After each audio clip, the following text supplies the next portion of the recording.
Welcome back to Your Story Medicine. Today, I am with Ann Nguyen, who is a sexual empowerment coach that believes in the revolutionary healing power of pleasure. Her work is in service to changing the way that women relate to their pleasure and rewriting the narrative of sexuality in our modern times.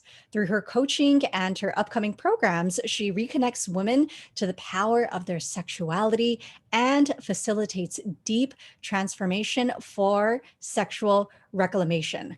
Not only that, but I am also a student and client of Ann's, so I can definitely speak to some of the transformations that I have experienced. But in the meantime, let's welcome Ann. Hi. Hello, such a pleasure to be here. Thank you for having me.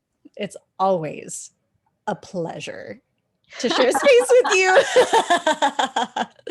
So I would love to give you the space to celebrate yourself. And I know that we do this on all of our calls as well. So what is it that you're so proud of about yourself right now?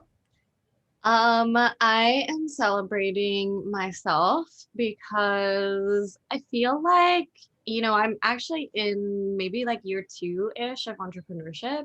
And I just feel like I'm reaching a new level of devotion to my mission and my calling.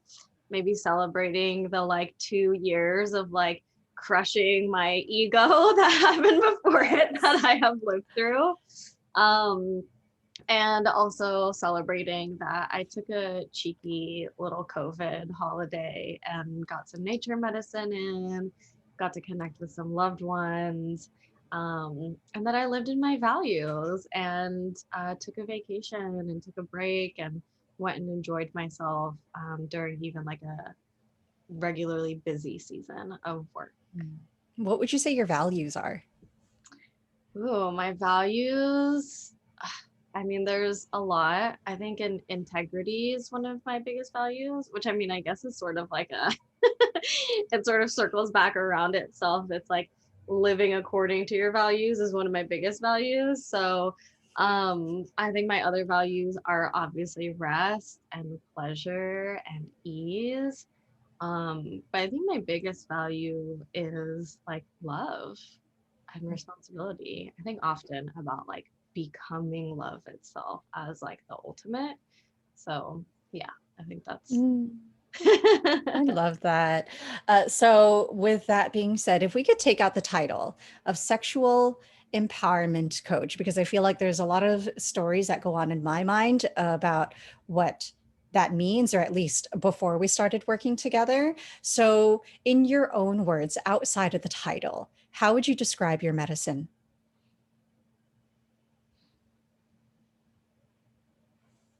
I would say that I reconnect people with the natural abundance of joy and of love and of sensual, meaning in the senses, in reality, in this life, aliveness that is their birthright and that pulses and moves through the entire universe and every single object and moment and piece of nature that surrounds us. Yeah, I'm pretty sure you're the one that inspired me to flirt with all of my surroundings, to find pleasure in the ways that I eat, in every breath that I take. That is so much more than just about sex, but it is truly about using these other senses that we have neglected because of the ways that we have been conditioned to receive to receive information. We don't have enough embodiment practices. There's a lot of people who still don't even know what embodiment is, and I forget that because it's just a part of my language now. Mhm. And I feel like even the conversation of sex, or even saying the word sensuality, we equate it to sex. Mhm. And growing up Asian American, there's only one, or like we tend to put Asian woman in a box, or like we become fetishized if we were to embrace our sensuality. And so I am so curious how, well, for sure, what is your ancestral lineage and how has this influenced your medicine today? Yeah. So my ancestral lineage, my mother and father from Vietnam. And I think that it's been a journey for me in terms of how it's informed my work. I honestly think that I got really into spirituality when I was pretty young, or relatively, I guess, so like 20, 21. And it was before Instagram, and it was before it was like, kind of more common. And I felt like this huge weirdo. And at that time, I was quite disconnected from my lineage, actually. My mom is very much on the assimilation train, on the like, be as American as you can. I came here to give you this life. And so I think that it's almost always been a mystery to me. Like, why am I like this? Why am I so mystical? Why do I want to seek enlightenment? And then recently, I would say even just this past year or two, I've been going through a decolonization journey, and I'm like, oh, my ancestors are literally, um, the keepers of so many awakening traditions. And so I think that there is a very spiritual component, actually, like that is the core of the component of the way that I view sexuality. And so I think that that part of my lineage sort of like moves through my work. And then also the lineage of pleasure, the lineage of like enjoying your full senses. I mean, if anyone's ever been to Saigon or Ho Chi Minh City, like, it is like full blown food everywhere. Every single meal is like every single flavor that you could ever have, like combined into one.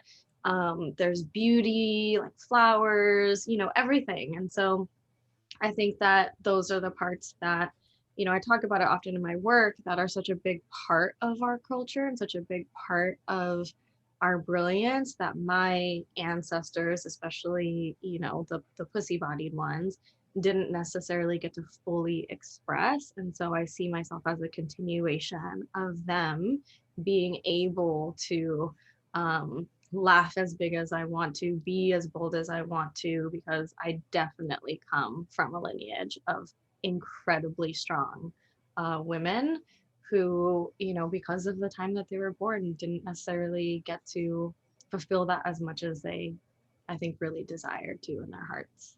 Mm. So let's differentiate for folks who are hearing about sensuality or sexual empowerment for the first time. What is the difference between those two? Yeah, so I would say sensuality is literally just having to do with the senses, meaning sight, touch, taste, sound. Um, I think I'm missing one, hearing. Wait, no, I already said that one. Sight, touch, taste, sound. Which one are we missing? A smell. Smell, yes. Um, and so through this definition of sensuality, we just did a practice where I said this, and you were like, whoa, we realize that the entire world is sensual. Everything has a texture, everything has a color, everything, has a smell, everything has a way in which you can engage in it in your senses. Um, and so sensuality for me, it's also very related to like, it's like combining being present, because when you are engaged with your senses, you're present, but it's also being present sort of married with like enjoyment, reverence, appreciation, this like underlying energetic of like, ooh, and I'm gonna receive it, and I'm gonna drink it in, and it's here to feed me and to fill me. So that's what I think sensuality is. And then sexuality is, I would say, more along the lines of, the actual like physical act of sex. But I would say sexuality too if we think about it, sex is the energy of creation. So I associate sexuality a lot with a pulse of creation as well. Anything that is creative, which is so much of our lives all of the time. And so I think that they kind of like dance between one another, but maybe, you know, sexuality is almost like sensuality, like even more in action and like in some sort of creative mode or for the actual act of sex and self pleasure. Yes. Yeah. I feel like we're not taught how to truly enjoy not just our senses, but also sex. The ways that I know I was taught was by listening to music and through the lyrics, and all throughout high school or just growing up, you're only taught abstinence. Mm, And so suddenly we get thrown into the adult world at 18. For those of us who go to college, that's when the exploration begins, or many of us, it happens in high school.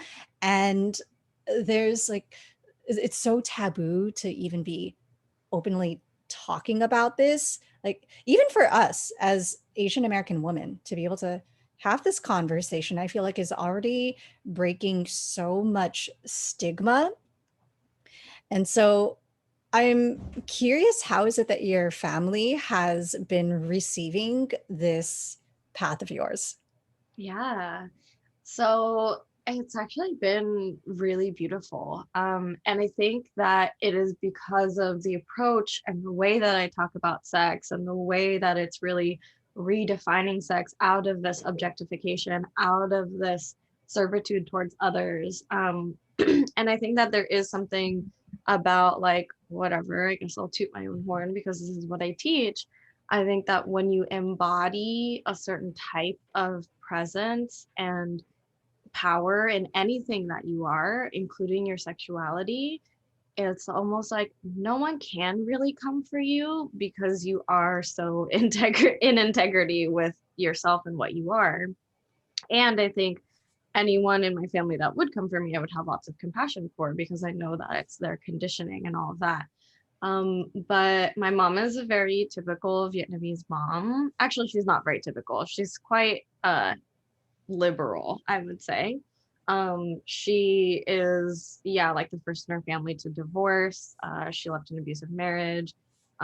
She has also been the victim of sexual assault. And so I think that in this way, she really supports the work that I do because she sees it as medicine that herself and so many of the people in my family and generations didn't get to have. And Vietnamese culture is very patriarchal. Women are essentially like, they get married, they move into their husband's homes, they sort of become, the caretakers in that family's home. And so there's a lot that I think has always held my mother back that she supports. But she's typical in the Vietnamese way of like, oh, I super support you, but we're not going to talk about the details of like what you're talking about. But like, I see you, one of those like, I see what's happening, but I'm going to kind of pretend it's not happening.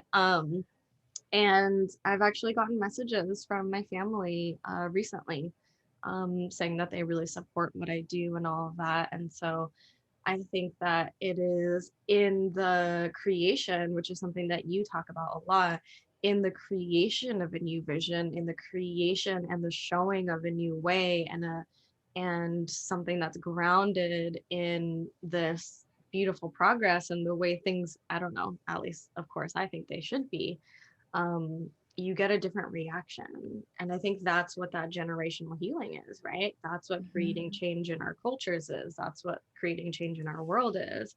So if I'm one person doing this and my Asian ass family is like, okay, like I see you, what happens when I create more and more and more pockets of that? That's why I'm so passionate about what I do. That's when we create movements of change and complete new narratives in this generation. Mhm.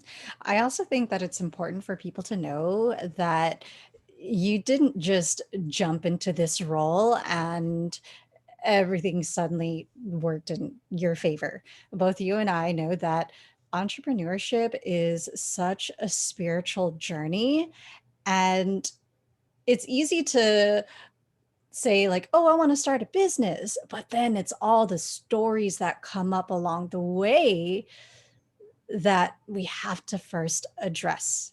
Mhm. So what, 3 4 years ago you were actually working in a job that is like the pinnacle of the American dream: success. I made it. I have a stable income and security. I'm doing the thing.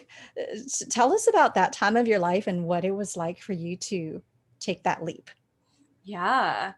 So, yeah, I was working in tech. I was working in, I mean, I was definitely my mom's like trophy daughter, like, oh, she graduated college. She works at Google, she makes X amount of money a year. It's all like she's walking that path.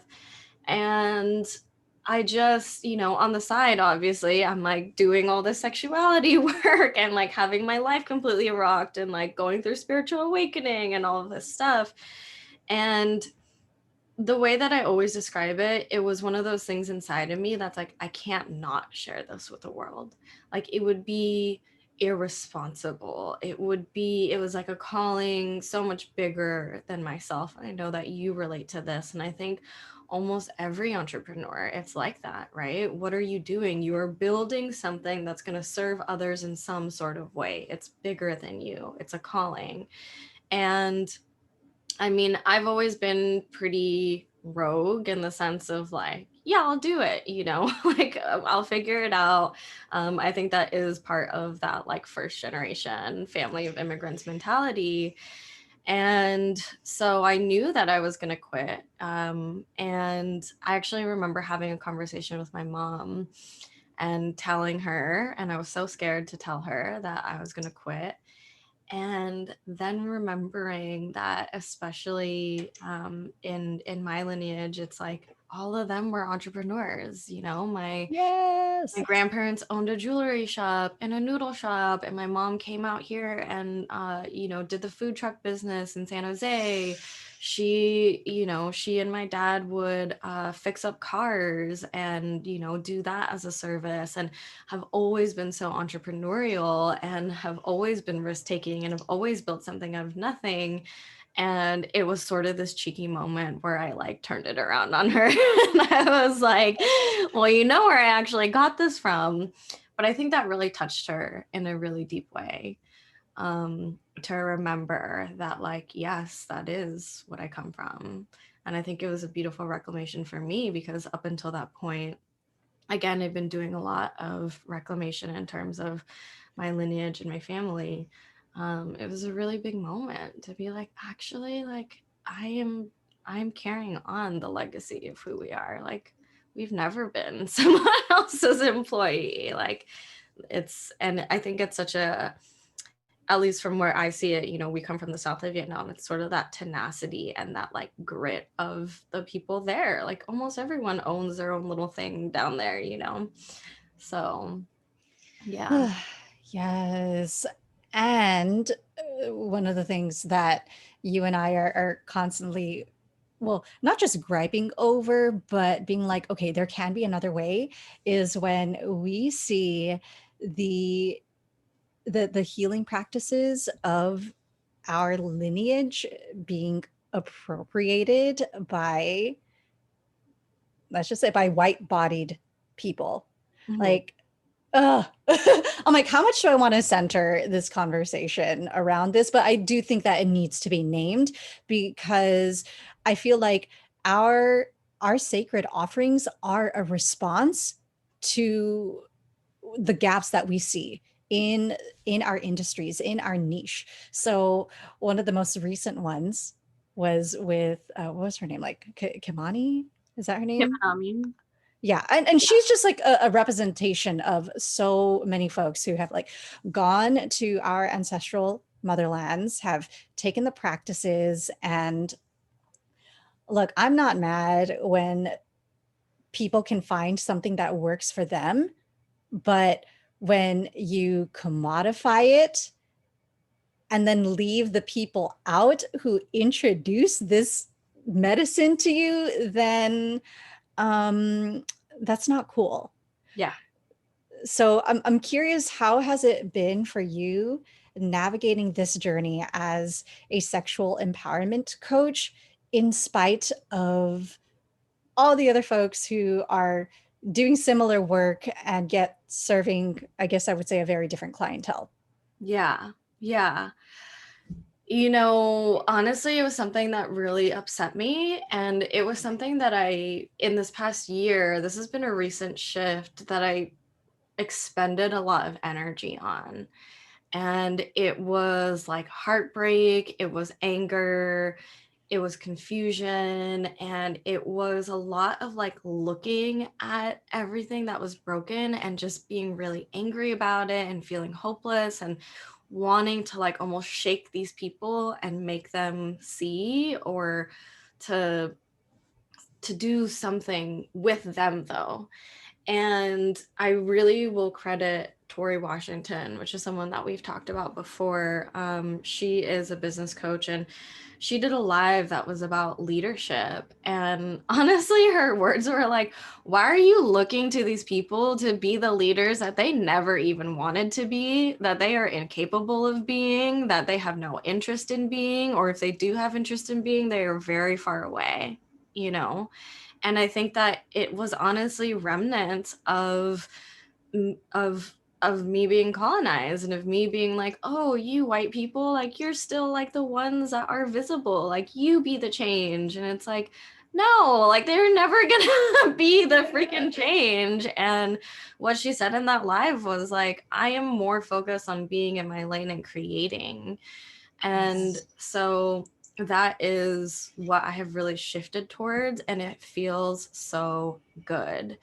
Um, and I'm not going to say that I'm a perfect leader either, right? Like I'm still working out my relationships to different lineages and different teachings, and teachings that I've gotten through this whole system and everything. Like we are all so immersed in it. It's a very complex thing. But I think that there just is no other way to change things other than to show up and to show people. Yes, when I talk about Taoism, I'm going to tell y'all that it comes from China. When I talk about something that's tantric, I'm going to, name that it comes from India. And when I, do future, like I have a lot of visions for future collaborations, like I'm going to center those people, I'm going to uplift them, like we're going to talk about it. And so I think that um, for a second, honestly, it was like the other week. It was the other week, and I was wanting to talk about, a certain principle that I really enjoy. And I was talking to my business coach about it. And I was remembering that meme that says, like, walk around with the confidence of a mediocre white man.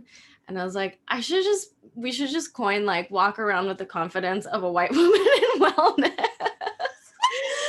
But then I was like, but we don't want to be them. So yeah, I just had to add that because it's been a little like funny jingle that's been in my head recently.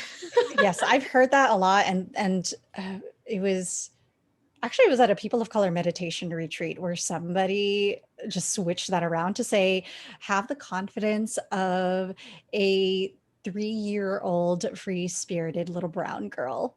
And I'm like, Oh, yes, let me tap into my little 3-year-old self before she knew words like decolonization and appropriation and oppression.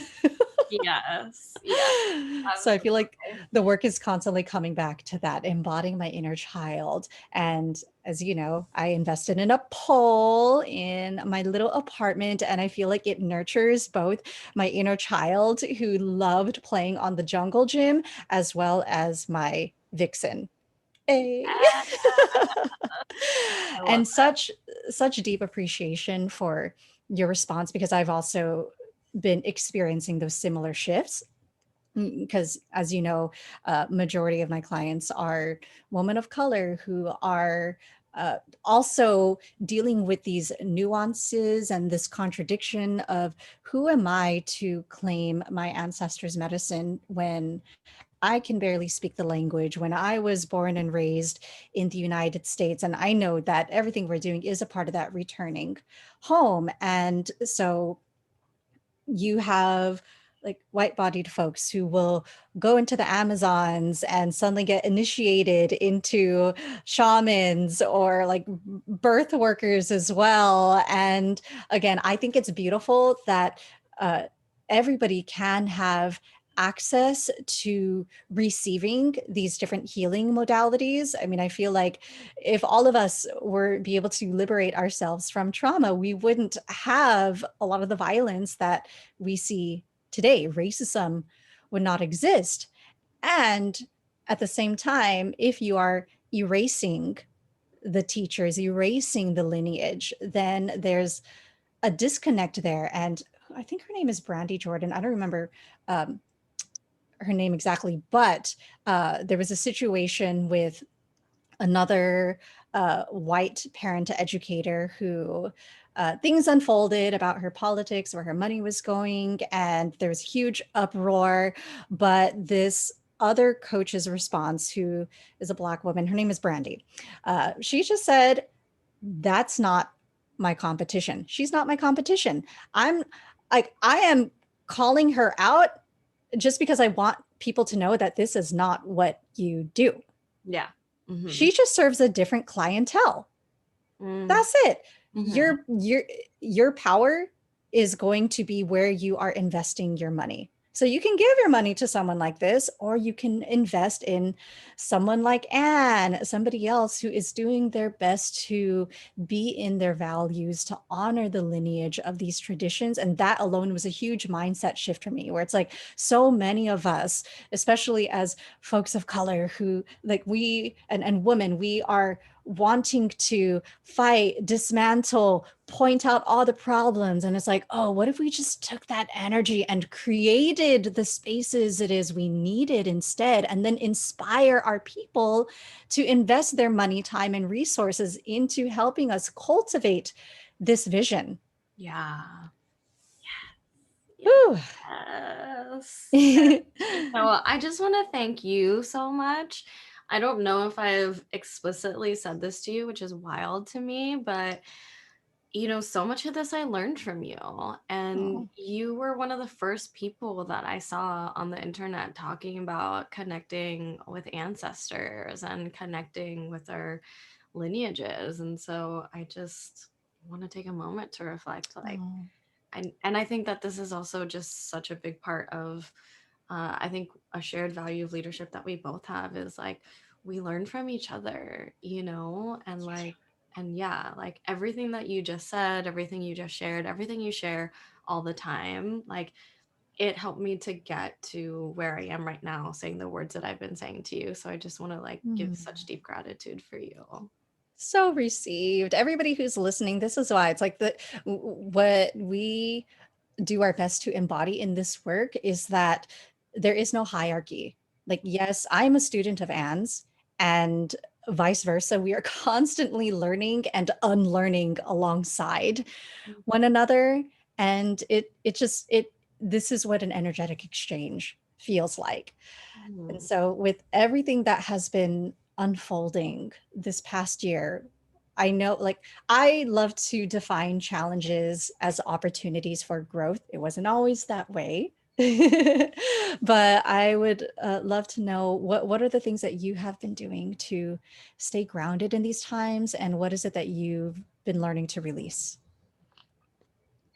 Oh, well, what I've been doing to stay grounded in these times, I mean, this is going to be no surprise, but definitely resourcing in pleasure, resourcing in goodness as much as possible with nature, with self pleasure, with my own body, with this like, it feels like such a fresh energy of like commitment to the vision, commitment to the creation.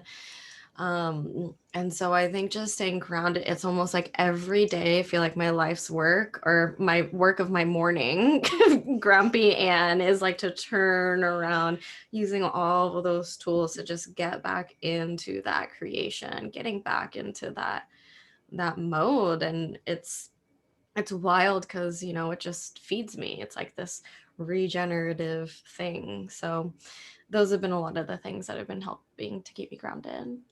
Yeah. And what is it that you've had to release in this process? I mean, honestly, I think it's so much of this conversation and the questions that you asked me. I think the biggest thing that I have released is this fantasy that somehow whiteness is going to save me or Mm. change to accommodate me, or yeah, or like turn around and be better so that everyone else can be better. I think that's what I had to definitely release. Mm. Ugh, yes, tapping into the 3-year-olds within us before they knew these things existed. So, if you can give folks a ritual or practice that they can do alongside us or on their own, what would that be?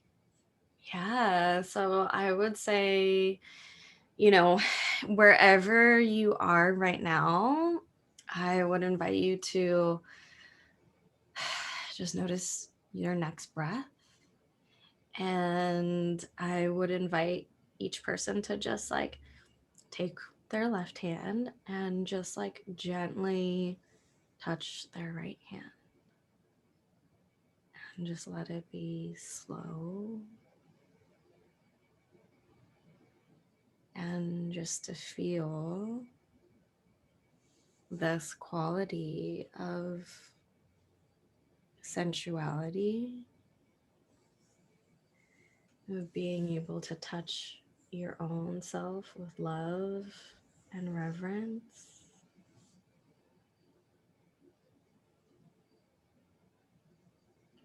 and that this is here with you 24/7. This sensing, feeling, made to be alive thing. And that's all it takes. Yeah. And what would it feel like for you to give yourself breaks from your thinking mind into embracing these other senses? Mm-hmm. That has been such a liberatory practice for me. It's like, oh, the story's coming up again. Let's just touch yourself for a moment. Yeah. Well, it seems like kind of weird, or maybe it seems like what, but the deepest wisdom is in your body. This is the most ancient part of you, stored millennia, millennia, and millennia of wisdom and knowledge and innate power. It's fixing your cuts without you even thinking. So, Mhm. Yeah, and one of my more recent revelations is how deeply loved I am, and how I have been depending so much on my partner or even my clients to prove to me that I am loved and that I am needed. And just me being able to go outside and feel the sun kissing against my skin and the wind brushing against my cheek, it's just like, oh my gosh, I'm so loved by everything around me. And I don't thank the trees enough for giving me the opportunity to breathe. And so being able to flirt with the elements has also been a very fun practice for me. And I'll like come back from rollerblading outside, and my partner will know that I'm totally blissed out. And he's like, she's not reliant on me to give her that love. yeah, yeah. Oh, so beautiful. And yeah, I see you living it. And yeah, I'm so glad. I Thank you. swear, all my clients come to me and they're like, I talk about like, yeah, making love to the trees in the sky. And then, a few months in, they're like, wait, I get it. I'm doing it. I'm doing it. Oh my gosh, no, I'm not going to say it. You can. Okay, so if you can speak to yourself as a future ancestor in this moment, what words of wisdom would you leave yourself with? Mm. And you have no idea what ride you're about to go on. You have no idea of the amount of power you have in yourself. Like, I'm just almost like looking down at myself right now as the ancestor, and it's like this big giant, I don't know, it's like not even a battery, just like a of power and like looking down on it. Like it's bigger than you could even imagine or fathom. And you don't even have to worry about tapping into it. It's just there and it's Yeah. made for you. And get ready. This is a ride. Yes, yes. And if I could add one more thing, it's that she's so proud of you already for all the work that you've done thus far. Yes, she is. I feel that. Thank you. You're so welcome. So tell us more about where can people find you, and also let's just share a little bit about the School of Super Pleasure and who is the right fit for this. Yeah. So y'all can find me on Instagram, the Ann Nguyen, TheAnnNNNGUYEN. My website is also theannwyn.com. Instagram is a little testy for people in my field. They get shut down. So yeah, get on my mailing list. That way I will never disappear. And School of Super Pleasure. So I run two different cohorts. One of them is for women of color. One of them is open to everybody. And honestly, my people are people that would enjoy this conversation. Definitely accomplices, allies, obviously, and people who are just looking to explore pleasure and sexuality as sacred. You might be a little bit magical, and definitely just like to have fun and jam out with people that are like down to earth, but also desiring to reach the heavens through our orgasms. Yes. I don't Yeah. know. And if I could speak on the School of Super Pleasure as an alumni, what I appreciate about the space is that there's so much room for embodiment. So you will be guided on how to do these practices alongside other people, camera off, of course. And there's also coaching sessions where you can bring up what's happening for you, because what I have come to find is that the more that I am choosing to say yes to pleasure, the more resistance comes up, Mhm. because I have been so conditioned to make everything so challenging. Yes. And to have that accountability to say it can be pleasurable, is that remembrance, is a part of that decolonization, is that returning back to self, to my body, to home. Mm. And also, uh, if you want to start a practice on your own time, I know that you have like a sensual radiance practice as well that people can download. Yeah, yeah. It's really just like a juicy, sensual self-love practice. So kind of getting a little taste for what sacred self-pleasure might be like. And you don't even have to touch yourself. It could be breathing meditation. Yes. I love it. And you can find that on the show notes at yourstorymedicine.com. Please follow Anne at the Ann Nguyen on Instagram. And hey, if this talk inspired you, capture yourself in your radiance, in your pleasure. Be sure to tag both of us, because we need more of us on this journey. So thank you so much for your medicine, for allowing all of us to receive, and giving us a full on permission to penetrate the world with our love. And be penetrated by it in return. Oh Let's my go. gosh. Thank you. Thank you for having me. So fun.